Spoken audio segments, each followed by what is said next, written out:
নমস্কাৰ, মই ৰঞ্জন চৌধুৰী।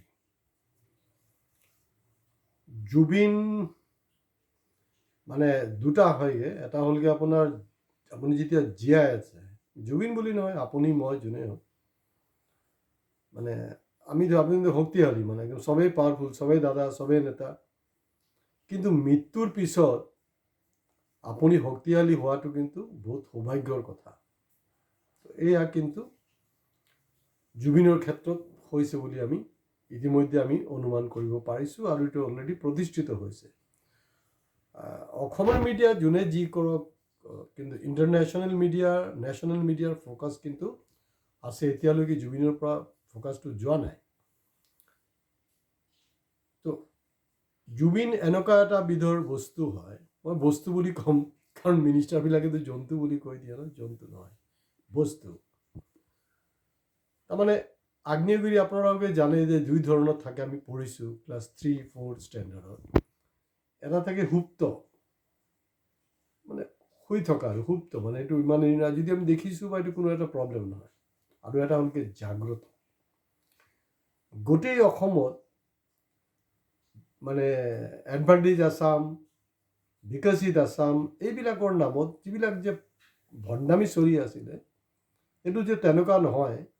অসম যে 5টা টপ ৰাজ্যৰ ভিতৰত এটা ৰাজ্য হ'ব পৰা নাই, এইটো কিন্তু বিশেষকৈ নতুন প্ৰজন্ম কিন্তু হাৰে হাৰে অনুভৱ কৰিছিলে। আমাৰ আনএমপ্লয়মেণ্ট, আমাৰ মাজত আনহেপিনেছ, আমাৰ মাজত মানে ইনচিকিউৰিটি, এই কথা বতৰাবিলাক কিন্তু তেওঁলোকে উপলব্ধি কৰিছিলে। আপুনি চাওকচোন, আজিৰ দিনটোত জুবিন গাৰ্গৰ মৃত্যুৰ পিছত মানে যোনে তোনে গালি পাৰি আছে হিমন্ত বিশ্ব শৰ্মাক। আজি বেছি নহয়, অগষ্ট মাহত কোনোবা সাহস কৰিছিলে নেকি? চবেই এনেকুৱা হৈছে, মানে পাৰিলে কুকুৰো যদি হিমন্ত বিশ্বক দেখাই ঘাউ ঘাউ কৰি দিব, এনেকুৱা এটা অৱস্থা। মানে চবৰ সাহস যোগোৱাৰ কামটো কিন্তু মানে জুবিনে কৰি থৈ গ'ল। তেতিয়া মূল কথাটো হ'ল, বেছি দীঘলীয়া নহয়, খুব চুটি, কিন্তু শেষলৈকে চাব। এয়া হ'ল তেজপুৰ ইউনিভাৰ্চিটিৰ ওপৰত মই ইতিমধ্যে এপিছ'ড কৰিছোঁ। কোনোবাই যদি চোৱা নাই, অনুগ্ৰহ কৰি আপোনালোকে চাব। তেজপুৰৰ ওপৰত ইয়াৰ আগতে মই এটা এপিছ'ড কৰিছিলোঁ। যোৱা ফাকুৱাৰ দিনাখন আমাৰ মানে সাংস্কৃতিক ৰাজধানী তেজপুৰত যি ঘটনা হৈছিলে তাৰ ওপৰত কৰিলোঁ, আৰু তেজপুৰৰ ইউনিভাৰ্চিটি যি হৈ আছে তাৰ ওপৰত ইতিমধ্যে অলৰেডি কৰিছোঁ। এতিয়া মই প্ৰবন্ধ লিখাৰ সূত্ৰত মোৰ বহু পঢ়ুৱৈ মানে তেজপুৰ বা আশে পাশে অঞ্চলত বিশ্বনাথত থাকে। তেওঁলোকৰ আছে, মোৰ শুভাকাংক্ষীবিলাকো আছে। তেওঁলোকে কৈ আছে যোৱা কেইদিন যে ছাৰ, আপুনি আৰু এটা এপিছ'ড তেজপুৰ ইউনিভাৰ্চিটিৰ ওপৰতে কৰিব লাগে। তো এতিয়া আৰু সময় নাই, এতিয়া কৰিবই লাগিব। তো আজি সেইটো লৈ মই আলোচনা কৰিম। বিষয়টো খুব চিৰিয়াছ। তো তেজপুৰ ইউনিভাৰ্চিটি হওক বা গুৱাহাটী ইউনিভাৰ্চিটি হওক, তাত কিন্তু দুৰ্নীতি আছিলে। কিন্তু জুবিন গাৰ্গক তেজপুৰৰ ইউনিভাৰ্চিটিৰ ভাইচ চেঞ্চেলৰে অপমান কৰিলে, সেইটো ছেকেণ্ডাৰী। কিন্তু তাত যে দুৰ্নীতিৰ পাহাৰ কিন্তু কেতিয়াবাই ক্ৰছ কৰি গৈছে, বহুত ওখ হৈ গৈছে। গুৱাহাটী ইউনিভাৰ্চিটি, শ্যামকানু মন্দৰ ককাই তাত বহি আছে ন, ভাইচ চেঞ্চেলৰ। তেতিয়ালৈকে জাগ্ৰত হোৱা নাই। যেতিয়া RSS চিফ মানে আহি কৈছিলে, ননী ঘৰত আছানে, কিমান মাৰাত্মক কথা, আছুৰ ফালৰ পৰা এটা বক্তব্য নাই। AGYCP ৰ'ব, AGYCP সম্পৰ্কে আৰু কি কৰিম। AGYCP অলপতে এটা ষ্টেটমেণ্ট দিছে যে জুবিনক লৈ কোনো ৰাজনীতি কৰিব নালাগে। মোৰ কথাটো হ'ল, এইটো হ'লগৈ আৰু এটা ৰাজনীতি। AGYCP মানে অসম সাহিত্য বা আছুতো অলৰেডি বি টিম, সেইটো জানে। AGYCPৰ ওপৰত অলপ এটা বিশ্বাস আছিলে, কিন্তু এইটো লাষ্ট ষ্টেটমেণ্টত স্পষ্ট হৈ গ'ল। ৰাজনীতি কৰিব নালাগে মানে স্পষ্টকৈ ক'ব লাগিব নহয় কোনে ৰাজনীতি কৰি আছে। যদি কোনোবা ৰাজনীতি কৰিছে, এয়া হ'ল কি হিমন্ত বিশ্ব শৰ্মা ডাঙৰীয়া। আটাইতকৈ বেছি তেওঁৰ চৰকাৰ, তেওঁৰ নেতা, তেওঁৰ পালি নেতা, তেওঁলোকে ৰাজনীতি কৰি আছে। দম নাই না, পেকেট পাইছে, এইবিলাক ভুল ভাল কিবা কিবি কৈ আছে। অদ্ভুত কাৰবাৰ। আজি দীৰ্ঘদিন ধৰি আমাৰ ৰাজনাথ সিঙৰ যে একেবাৰে ঘনিষ্ঠ শম্ভুনাথ সিং তাৰ ভাইচ চেঞ্চেলৰ, ভাইচ চেঞ্চেলৰজনে তাত জুবিন গাৰ্গক অপমান কৰিছিলে মৃত্যুৰ পিছত, মানে কিবা এটা অনুষ্ঠান পতাক লৈ। তেওঁক এই মুহূৰ্তলৈকে কিন্তু টাৰ্মিনেট কৰা হোৱা নাই। আচৰিত কাৰবাৰ। আজিৰ দিনটোত আছু আৰু AJYCP এইসব ফাং ফুং কথা নাপাতি আপোনাৰ তেজপুৰ ইউনিভাৰ্চিটিত এই আন্দোলনত চামিল কেলে হোৱা নাই?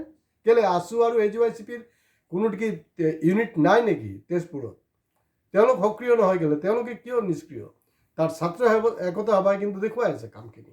এইটো এটা চলিডাৰিটি দেখুৱাটো আপোনালোকৰ কাম, কিন্তু আপোনালোকে নকৰে। এইবিলাক ফাল্টু বকবাছ কৰি আছে। তো গোটেই অসমত এটা কিন্তু আনৰেষ্ট এটা আছিলে,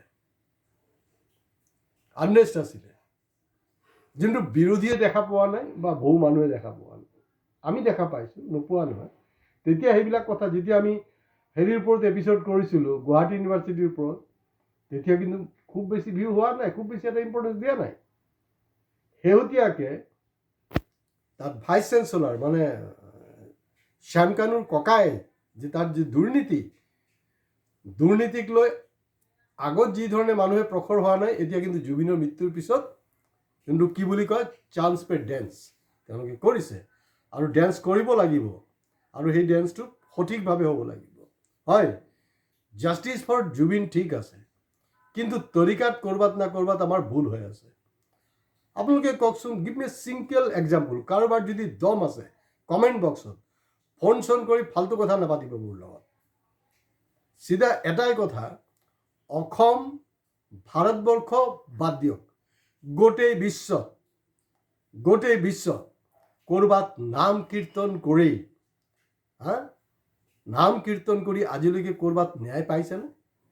জুবিনৰ জাষ্টিছৰ নামত এইটো নাম কীৰ্তনটো কিহৰ কাৰণে হৈছে মইতো ধৰিব পৰা নাই। নাম কীৰ্তন সম্পৰ্কে জুবিনৰ কি ধৰণৰ মনোভাৱ আছিলে? আৰু ইণ্টাৰেষ্টিং হ'ল অসম সাহিত্য সভা এয়াও এক বিশ্ব ৰেকৰ্ড যে অসম সাহিত্য সভা ছিংগাপুৰলৈ গৈছে। আৰে তেওঁলোকৰ কি কাম আজিলৈকে? চব অসম সাহিত্য সভা যেনেকৈ আছে নহয়, ভাৰতবৰ্ষৰ বিভিন্ন ৰাজ্যৰ সাহিত্য সভা আছে, এইটো বাদেই দিয়ক। বিভিন্ন দেশতো কিন্তু সাহিত্য সভা আছে, কিন্তু কোনো সাহিত্য সভাই এই ধৰণৰ কিন্তু দৃষ্টান্ত, এই ধৰণৰ ভেলকিবাজি কৰা নাই। লাজ চৰমটো থাকিব লাগে ন সভাপতি ডাঙৰীয়া সাহিত্য সভাৰ? আপুনি কি কৰি আছে? এইবিলাক কৰিনো কি আছে? লাজ চৰম নাই। সাহিত্য সভাৰ মঞ্চত অনুষ্ঠানত জুবিনৰ লগত কি ব্যৱহাৰ কৰা হৈছিলে অসমৰ মানুহে পাহৰি গৈছে, কিন্তু জুবিনেতো মোক সপোন দেখুৱাই আছে। কাৰণ কিছু কিছু কথা মই পাহৰি যাওঁ, আকৌ মোৰ ৰিকল হৈ আছে। সাহিত্য সভাত মঞ্চত এই তাহাঁতৰ যে নেতাবিলাক আছে, এওঁলোকতো সাহিত্যিক নহয়, এটা ডাঙৰ ডাঙৰ নেতা সাহিত্যৰ নামত, ডাঙৰ ডাঙৰ নেতা, তাহাঁতি কি কৰিছিলে? আৰু আপুনি বিশ্বত গুগলত চেক কৰকচোন বাৰু, কোনো দেশৰ কোনো ৰাজ্যৰ সাহিত্য সভা এনেকৈ ফৰেনত কিবা মাৰ্ডাৰ হ'ল, কিবা এটা ঘটনা হৈছে, তাত উৰি গৈছে।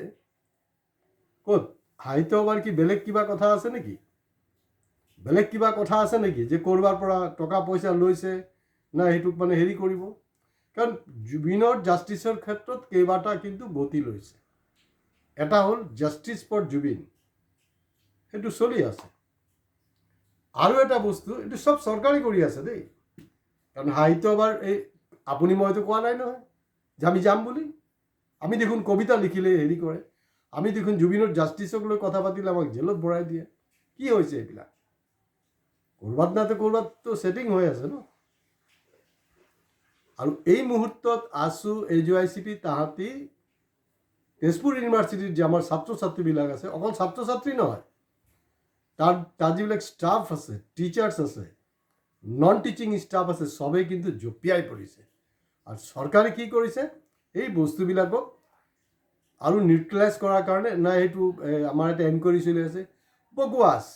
কাৰণ চৰকাৰ জানে জুবিন, জাষ্টিছ ফৰ জুবিনৰ নামত নাম কীৰ্তন হৈছে, বাছ সিহঁতৰ কাম হৈ গ'ল। RSSৰ কামটো হৈয়ে গ'ল। RSSটো বিচাৰে যে যিমান বেছি নাম কীৰ্তন হৈ থাকিব সিমান বেছি আমি ইজিলি চিটুৱেশ্যনটোক ডিল কৰিব পাৰিম। গতিকে জুবিনৰ দেশৰ অসমীয়া জুবিনৰ অনুৰাগীয়ে ইমান মূৰ্খামি কিন্তু কৰাটো উচিত নহয়। গতিকে আছু AJICP বাকী যিবিলাক ছাত্ৰ সংগঠন আছে তেওঁলোক তাত গৈ জঁপিয়াই পৰক। অৱশ্য আছুকতো এটা পেটেণ্ট ৰাইট দিয়া আছে নহয়, মই পিছত ক'ম বাৰু, সেইটো লৈ যে তেওঁলোকতো অকল বাংলাদেশীহে ইছ্যু, তেওঁলোক সেইটোৰ লগত কি মতলব আছে, কোনো কামেই নাই। কাৰণ আছুৰৰ নেচাৰটো কিন্তু আছু এ আদানী এ, মানে আদানী যেনেকৈ চব বিজনেছ তাৰ গ্ৰিপত লৈ ল'ব বিচাৰে, আছুৰো এইটো মানে না, সেইটোৰ কাৰণে বেলেগে যাতে কোনো ধান্দা কৰিব নোৱাৰে তাতো আমি সোমাই যাওঁ। আৰে বাবা, তেতিয়াহ'লে আমাৰ যে 10 বছৰ এক্সটেনশ্যন হ'ল সেইটো লৈ এতিয়া মাত মতা নাই কেনে? আপুনি সেইটো লৈ মাত মাতক, তেতিয়াহে জুবিনৰ জাষ্টিছ ফৰ জুবিনৰ কথাটো আহিব, তেওঁৰ আত্মাৰ শান্তি হ'ব। ভেলকিবাজি বন্ধ কৰক, কাৰণ জাষ্টিছ ফৰ জুবিনৰ নামত আধ্যাত্মিকবাদো চলাই আছে জানি শুনি, আৰু কিছু মানুহে চিনচিয়াৰলি কাম কৰি আছে, আৰু এই নিউট্ৰেলাইজ কৰাৰ কাৰণে এটা প্ৰক্ৰিয়া চলি আছে। আৰু আটাইতকৈ ডাঙৰ কথা হ'ল আমাৰ কেন্দ্ৰীয় মন্ত্ৰী এক সময়ত মানে আমাৰ জুবিন গাৰ্গৰ মেনেজাৰ পবিত্ৰ মাৰ্কেটা তেখেতৰ সভাত আমি দেখা পালোঁ কোনোবাই কৈছে যে নাই মানে অপৰাধীক ফাঁচি দিব লাগিব। আইন কানুন কিবা জানেনে নাই? ঘণ্টা ইমান দিনেতো আপোনালোকে একো কৰিবই নোৱাৰিলে। ফাঁচি বুলি ক'লে ফাঁচি নহয় ন, মিনিমাম যিখিনি কাম এইখিনি কামেই কৰা হোৱা নাই এতিয়ালৈকে। আৰু ইণ্ডিয়াত আটাইতকৈ পাৱাৰফুল মানুহ হিমন্ত বিশ্ব শৰ্মা ডাঙৰীয়া এতিয়ালৈকে ছিংগাপুৰ গৈ পোৱা নাই। বিশ্বগুৰু যদি এটা ফোন লগায়, সিটো দেখোন ৰাছিয়া ইউক্ৰেইনৰ যুদ্ধ বন্ধ কৰি দিয়ে এটা ফোন মাৰি মোদী। ছিংগাপুৰৰ নিচিনা, ছিংগাপুৰকে আমাতকৈও ষ্ট্ৰং ৰাষ্ট্ৰ নেকি? তাতকেলে নিয়ন্ত্ৰণ কৰিব পৰা নাই। এইসব কি হৈ আছে? গতিকে নাম কীৰ্তনৰ যোগেদি, মই ধৰ্মক আঘাত কৰিবলৈ খোজা নাই, কিন্তু নাম কীৰ্তনৰ যোগেদি কিন্তু জুবিনৰ জাষ্টিছ কেতিয়াও নহ'ব। আৰু যিসকল উদ্যোক্তা এই গোটেই ব্যৱস্থাবিলাক কৰি আছে তেওঁলোক কিন্তু জানি শুনি কৰি আছে, তেওঁলোকে চৰকাৰৰ এজেণ্ডাটোক ইমপ্লিমেণ্ট কৰাৰ কাৰণে, যাতে জাষ্টিছ ফৰ জুবিনটো ছাকচেছফুল নহয়। আৰু জাষ্টিছ ফৰ জুবিন যদি আপোনালোকে সঁচাকৈ বিচাৰে, ইয়াৰ আগতো মই এপিছ'ড কৰিছোঁ, এপিছ'ডবিলাক চাব। 19 ছেপ্টেম্বৰৰ পৰা আমি নন ষ্টপ, মোৰ গা ভাল নথকা স্বত্বেও নন ষ্টপ, কিন্তু কোনো একদিনো গেপ নাই, নন ষ্টপ কৰি আছোঁ। আৰু কিছুমানে জুবিনৰ নামত ব্যৱসায় কৰিছে, কিছুমান চেনেলো কৰিছে, কিছুমান ইউটিউবাৰে কৰিছে, আৰু কিছুমান দল সংগঠনো কৰি আছে। ভকতৰ কাম ভকতে কৰক, জুবিন অনুৰাগী জুবিনৰ জাষ্টিছৰ কাৰণে কাম কৰিবলৈ দিয়ক। গতিকে গোটেই সংগঠনবিলাকক মই আহ্বান জনাইছোঁ, তেওঁলোক গৈ তাত জঁপিয়াই পৰিব লাগে। য'ত পবিত্ৰ মাৰ্ঘেৰিটাৰ উপস্থিতিত কোনোবাই কৈ আছে ফাঁচি দিব লাগে, ইমান ডাঙৰ কথা, আপুনি কেনেকৈ আশা কৰে যে এইটো চৰকাৰ তাক মানে বদমাছকেইটাক ফাঁচি দিব? যি নেকি এতিয়ালৈকে তেজপুৰ ইউনিভাৰ্চিটিৰ ভাইচ চেঞ্চেলৰক টাৰ্মিনেট কৰিবলৈ দম নাই, 56 ইঞ্চি বুকু নাই, তো সেইটো চৰকাৰৰ পৰা আপোনালোকে কি আশা কৰে? গতিকে ভাওনা বন্ধ, নাম কীৰ্তন বন্ধ, ডাইৰেক্ট একশ্যনত আহক। নমস্কাৰ, আজি ইয়াতে শেষ কৰিছোঁ। ভিডিঅ' ভাল লাগিলে শ্বেয়াৰ কৰিব, আৰু প্লিজ ছাবস্ক্ৰাইব কৰিবলৈ নাপাহৰিব। মই ছাবস্ক্ৰাইব সেইটো কাৰণে ক'বলৈ কৈ আছোঁ, যাতে এভৰিডে 8:30 বজাত আপোনালোকে নতুন কিছু দিশ, নতুন কিছু বস্তু শুনা পায়।